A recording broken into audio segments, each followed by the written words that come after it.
Hingga saat ini belum ada kepastian kapan rancangan undang-undang tentang perubahan atas Undang-Undang Nomor 5 Tahun 2014 tentang Aparatur Sipil Negara (RUU ASN) yang sudah dinantikan 2,3 juta honorer disahkan menjadi UU. Diketahui, per tanggal 28 November tahun 2023 struktur kepegawaian di Indonesia sudah tidak boleh lagi ada honorer atau sebutan lain. Terhitung mulai tanggal tersebut, hanya dikenal dua jenis pegawai, yakni ASN PNS dan ASN P3K. Pemerintah dan DPR sudah sepakat, tidak akan ada pemutusan hubungan kerja atau PHK massal terhadap honorer. Para non-ASN atau honorer yang memenuhi persyaratan akan diangkat menjadi ASN P3K, yang ketentuannya akan diatur dalam UU ASN hasil revisi. Tidak ada PHK massal, tidak ada pengurangan anggaran, tidak ada pembengkakan anggaran, tidak boleh turun dari pendapatannya, kata Sekretaris Kemenpan RB Rini Widiantini seusai sharing session Kemenpan RB dengan Pemkab Manggarai Barat di Aula Sekretariat Daerah, Labuan Bajo, Kamis tanggal 31 Agustus sore.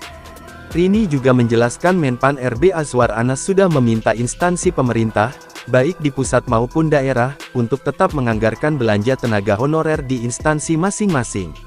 Dalam senomor B-1527-M.SM, pukul 1/2023, Azwar Anas meminta semua instansi pemerintah harus mengalokasikan pembiayaan tenaga non-ASN yang berprinsip pada tidak adanya pengurangan pendapatan yang diterima oleh tenaga non-ASN selama ini. Kepastian tidak akan ada PHK massal itu memang bisa membuat honorer tersenyum. Namun, para honorer belum bisa full senyum karena belum ada kejelasan kapan akan menyandang status sebagai ASN P3K. Perkembangan terbaru, terungkap bahwa Kemenpan RB belum menemukan formula penataan tenaga honorer yang jumlahnya mencapai 2,3 juta. Rini mengatakan Kemenpan RB sedang mencari formula untuk penyelesaian tenaga honorer tersebut. Kami sekarang sedang mencari formula untuk penyelesaian ini, ujar Rini saat acara di Labuan Bajo itu, dikutip dari situs resmi Kemenpan RB.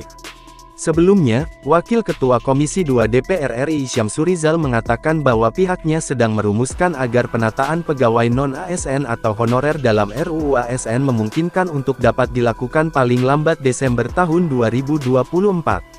Dalam salah satu pasalnya, kalau itu memang disepakati kami akan jadikan salah satu pasalnya itu menyebutkan agar beri tenggat waktu sampai Desember tahun 2024, kata Syamsur Rizal.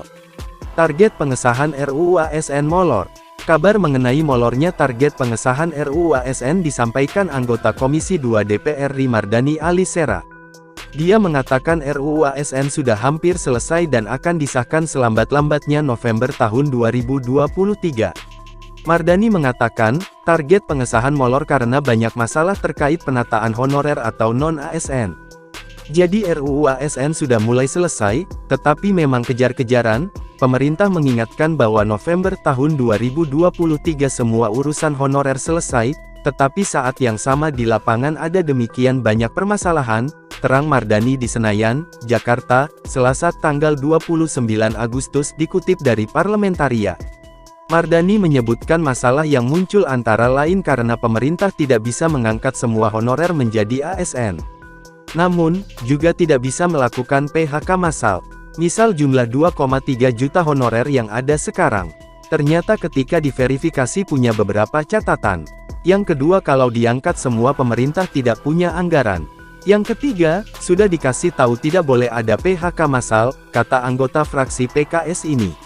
Masalah kedua terkait wacana P3K part-time atau P3K paruh waktu dalam rangka mengakomodasi tenaga honorer yang akan dihapuskan mulai November tahun 2023. Kenapa? Karena enggak boleh PHK, enggak boleh bengkak anggaran dan enggak boleh juga membebani pemerintah berikutnya. Akhirnya keluarlah jalan tengah P3K atau ASN paruh waktu karena sekarang ASN itu terdiri dari dua. Satu PNS satu P3K, gitu, ujar Mardani.